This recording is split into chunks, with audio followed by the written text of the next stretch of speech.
El conocimiento en el constructivismo piagetiano. Uno de los constructivistas más activos dedicado a la divulgación de su constructivismo radical es Ernst von Glasersfeld. Su teoría del constructivismo radical ha encontrado su fundamento nociológico en la epistemología genética de Jean Piaget, sobre quien ha realizado estudios exhaustivos y aportado visiones amplias de la teoría piagetiana, principalmente en su obra Constructivismo radical, una forma de conocer y aprender. Según Glassfield, el constructivista más prolífico del siglo XX fue Jean Piaget, cuya idea principal vino a revolucionar la teoría del conocimiento tradicional sobre el conocimiento de la realidad, con la idea que, y cito, lo que llamamos conocimiento no tiene ni puede tener como finalidad producir representaciones de una realidad independiente, sino que tiene una función adaptativa. Esta visión de la actividad cognitiva rompe con la epistemología de la civilización occidental, según la cual el sujeto cognoscente debe esforzarse por conseguir una representación verdadera de la realidad y en la que los esfuerzos de la ciencia siempre nos llevan a una aproximación a la verdad.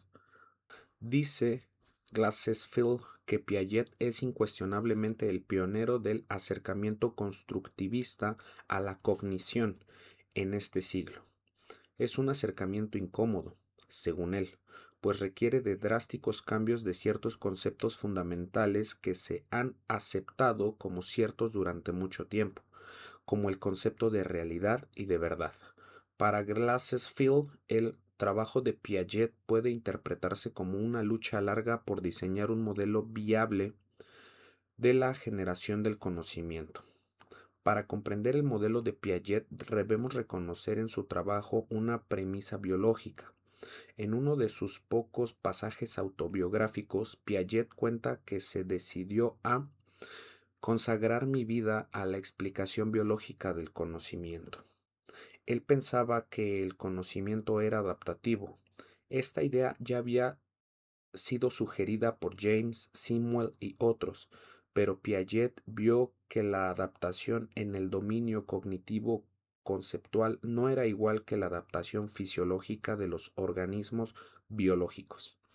A nivel de la cognición se dio cuenta que no era solamente un asunto de supervivencia o de extinción, sino más bien un equilibrio conceptual. Por ello, cuando Piaget habla de una forma de adaptación más elevada, se está refiriendo a mecanismos mentales y no biológicos.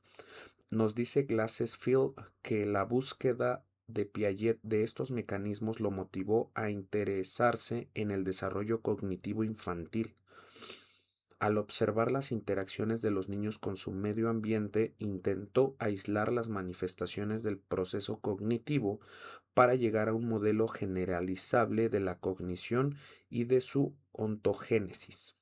Según Glassfield, para Piaget el conocimiento surge de una actividad de un sujeto activo, ya sea física o mental, y que es una actividad dirigida hacia un fin que le da al conocimiento su organización. Cito: todo conocimiento está ligado a una acción, y conocer un objeto o un acontecimiento es utilizarlo para esquematizar la acción. Además, cito, conocer un objeto implica su incorporación a esquemas de acción, y esto es cierto desde el nivel sensoriomotor más elemental hasta la operación lógico-matemática más alta. Cierro comillas. Nos dice Glassfield que la postura de Piaget se puede resumir con la afirmación de, cito, la mente organiza el mundo organizándose a sí misma.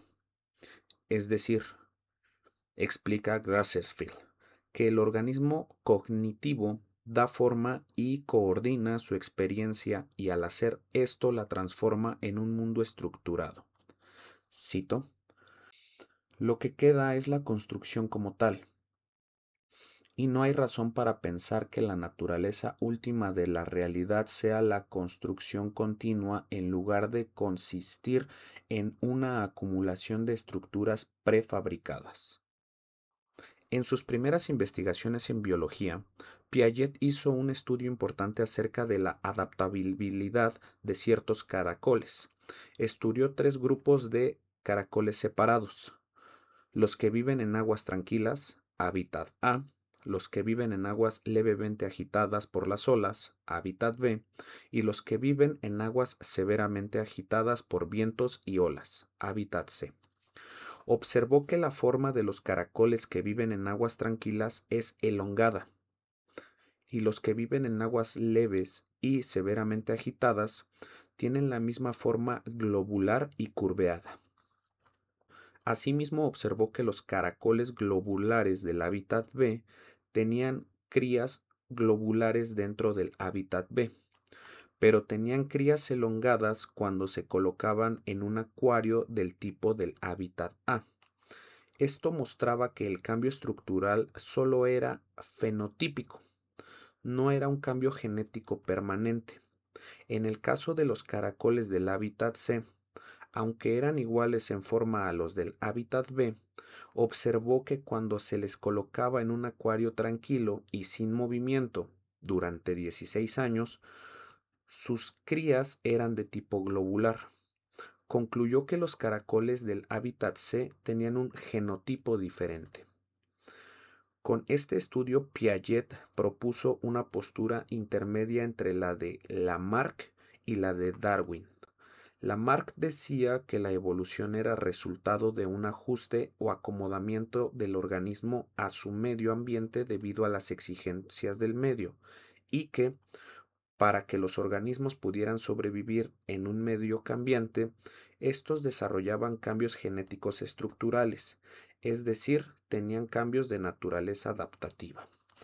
Darwin, por su parte, proponía que la evolución se debía a mutaciones aleatorias generadas por el organismo y que las mutaciones más propicias al medio ambiente serían las que se llevarían a cabo. Piaget, en cambio, dijo que el comportamiento genera la evolución de nuevas estructuras porque el desarrollo de un comportamiento nuevo causa un desbalance en el genoma, el sistema regulador de la estructura genética. Esta perturbación causa una serie de posibilidades o mutaciones en el genoma. Con el tiempo se construye una nueva adaptabilidad al medio. Él consideró al comportamiento y al organismo como un sistema completo, con un balance entre la estructura del organismo y el medio ambiente, cuya finalidad es la adaptación. Piaget lleva al campo del conocimiento la noción de desequilibrio que busca equilibrio en aras de la adaptación y habla de un equilibrio cognitivo. Así, Piaget habla del conocimiento como una facultad adaptativa. Saca la noción de adaptación fuera del ámbito de la biología y la convierte en la piedra angular de su epistemología genética, de tal manera que el conocimiento no se entiende ya como una representación más o menos precisa de las cosas, situaciones y eventos, sino más bien como un mapeo de acciones y operaciones conceptuales que demuestran ser viables en la experiencia cognitiva del sujeto. Piaget intenta demostrar en su libro La construcción du Riche 1937 que los niños pueden construir por sí mismos la realidad que experimentan.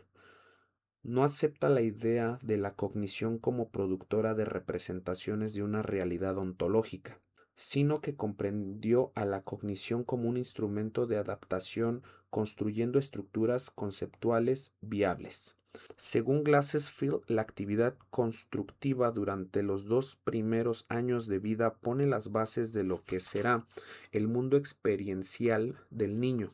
Estas bases son la plataforma esencial para construcciones subsiguientes, y conforme las experiencias de la vida del niño se van expandiendo, se va construyendo capas sobre capas de estructuras conceptuales sobre esta plataforma. Nos dice Glassfield que para comprender la construcción de la realidad en Piaget es necesario recordar cómo describe Piaget la noción de objeto en su construcción de la realidad en el niño. Hay dos fases consecutivas en el desarrollo de esta noción. La primera lleva al establecimiento de conceptos de objeto en el sentido de que el niño coordina, asocia, señales sensoriales de tipo perceptual, que son recurrentemente accesibles al mismo tiempo en su campo sensorial.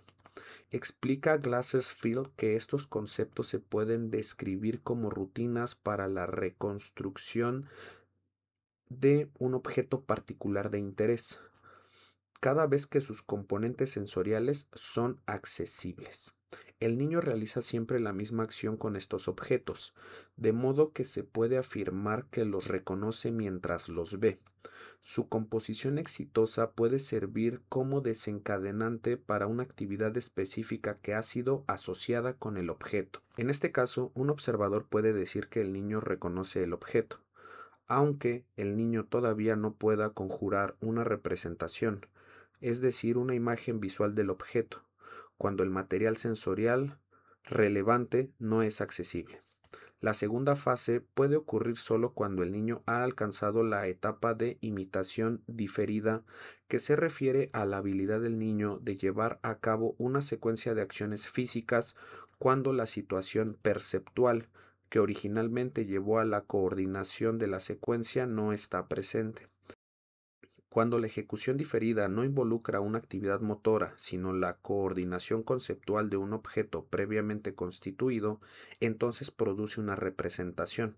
Para Piaget, la representación es siempre una reconstrucción de la memoria, de una experiencia pasada y no un retrato de algo más, mucho menos una fotografía del mundo real, según Glassers-Field. La habilidad de producir representaciones de objetos es uno de los dos ingredientes esenciales del desarrollo de la permanencia del objeto, y explica Glassers-Field que este es probablemente el primer contexto ontogenético en que aparecen las representaciones. Luego se convierten en la base indispensable para las actividades conceptuales más importantes, como la presentación de situaciones hipotéticas, metas hipotéticas, perturbaciones hipotéticas y para la realización de abstracciones reflexivas de experiencias que no han tenido lugar a nivel sensoriomotor. Glassers-Field anota que el segundo ingrediente esencial para la construcción de objetos permanentes en la teoría de Piaget es la noción de identidad individual. Previa a esta noción es una comparación entre una experiencia presente y una representación de un objeto que dará como resultado un juicio, ya sea de diferencia o de igualdad.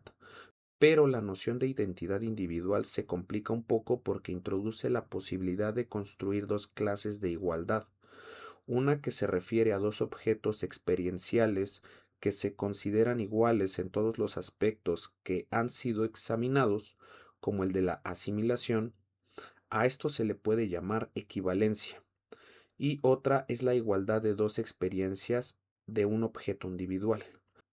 La diferencia entre la construcción de equivalencia como base de la clasificación, por un lado, y la construcción de permanencia como base de la identidad individual, por otro lado, surge del hecho de asignar duración a diferentes objetos.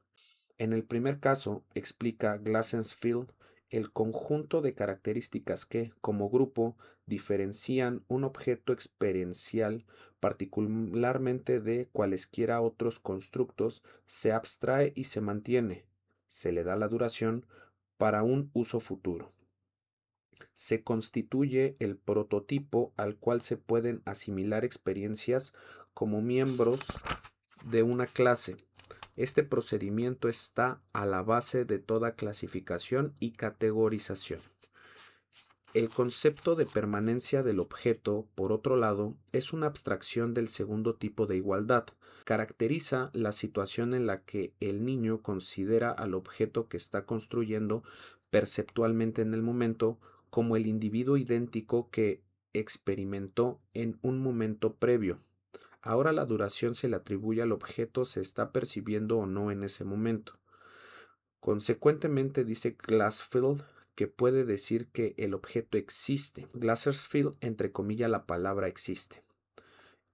El elemento de la identidad individual es indispensable para la construcción de algunos otros conceptos fundamentales, tales como estado y cambio, proceso y moción, espacio, causalidad y tiempo.